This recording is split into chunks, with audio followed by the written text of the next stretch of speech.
Hoje é o dia no qual as imagens contam sozinhas o que aconteceu em Brasília.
A baderna que tomou conta da esplanada dos ministérios, essa que você acabou de ver, é inaceitável, disse hoje o ministro da Defesa, falando em nome do presidente, ao decretar o uso das Forças Armadas para manter lei e ordem.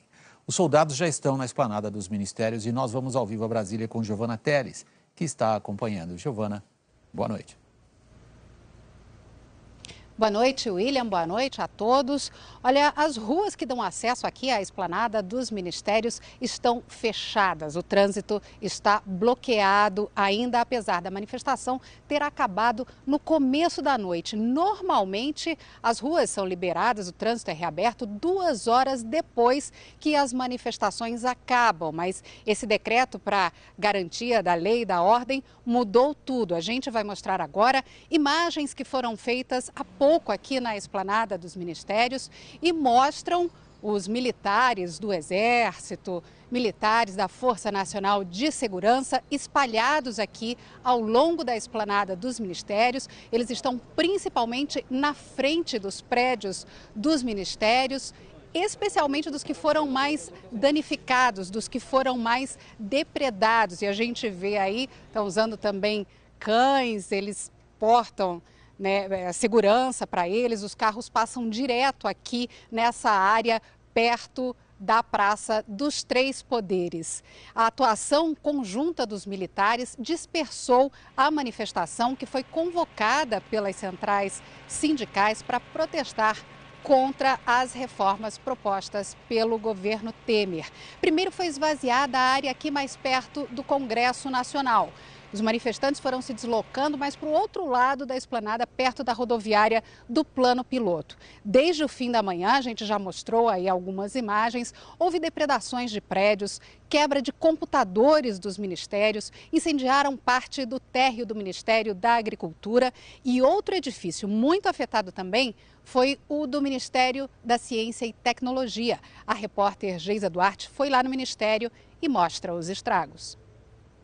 Aqui no Ministério de Ciência e Tecnologia, o cenário é de destruição total. Os vidros aqui da entrada principal foram totalmente quebrados. A gente só vê caco de vidro, esquadria de alumínio. Na portaria principal, só para a gente ver o tamanho da pedra que esses manifestantes arremessaram. Olha só. O tamanho dessa pedra que quebrou aqui a porta principal. A gente está aqui num corredor que está parcialmente alagado, a gente está vendo aqui a mangueira que os bombeiros precisaram usar para apagar o fogo. E aqui dentro, a gente vai mostrar agora uma sala onde foi tudo quebrado. Pegou fogo e as pessoas entraram aqui para depredar. Vamos dar uma mostrada aqui, está sem luz por causa do perigo de um curto-circuito. A engenharia aqui do prédio suspendeu a iluminação. Olha só. As mesas, olha essa mesa totalmente queimada, computadores. Aqui a gente tem um teclado, olha como ficou esse teclado.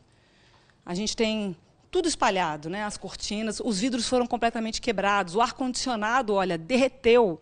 Esses funcionários não vão voltar tão cedo aqui, porque, segundo os engenheiros, eles vão demorar de 4 a 5 dias para tentar limpar a área e, mais ou menos, organizar para que possa receber de novo os funcionários. Agora, olha isso aqui, até placas de sinalização lá fora foram arremessadas, estão aqui dentro da sala, foram utilizadas exatamente para quebrar os vidros.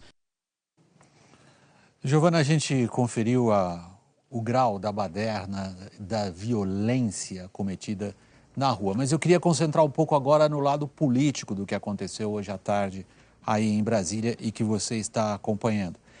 Essa baderna foi traduzida também, e eu vou usar a mesma expressão, lá dentro do Legislativo, foi uma baderna política também, porém, aparentemente, pelo que a gente pôde acompanhar, precisamos ouvir o que você tem a dizer, essa baderna política acabou tendo o resultado contrário ao que os baderneiros queriam. A base aliada do governo acabou, na hora do perigo, se juntando um pouquinho.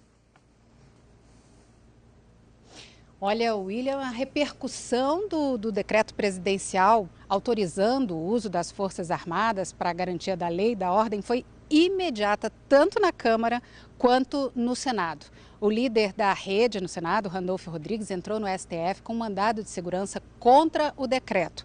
Ele alega que não ficou demonstrada a incapacidade da Polícia Militar de controlar a situação e que esse decreto abre espaço para uma escalada autoritária.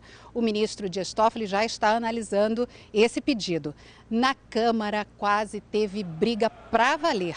No plenário, o que motivou essa temperatura altíssima foi o fato de Rodrigo Maia ter solicitado reforço para a proteção do Congresso. Mas a primeira informação que chegou à Câmara é que ele tinha pedido o Exército na rua para defender o poder legislativo.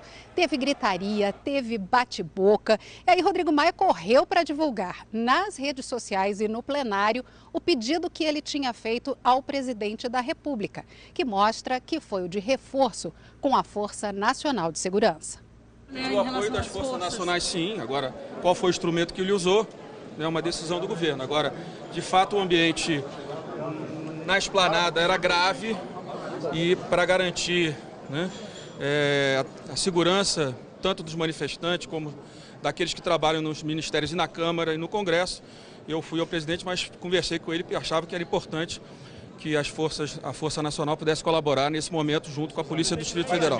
Agiu corretamente o presidente da Câmara a lhe solicitar um reforço da segurança, até porque era evidente que coisas muito piores do que aconteceram poderiam acontecer. É tão absurda essa invocação das Forças Armadas para ocupar as ruas de Brasília e a esplanada dos ministérios, que o próprio ministro da Defesa tentou botar na conta do presidente da Câmara, que, por sua vez, retirou de sua responsabilidade a convocação. Portanto, é aquela história, como ninguém tem coragem de assumir uma medida tão grave e absurda, um tenta jogar a culpa no outro.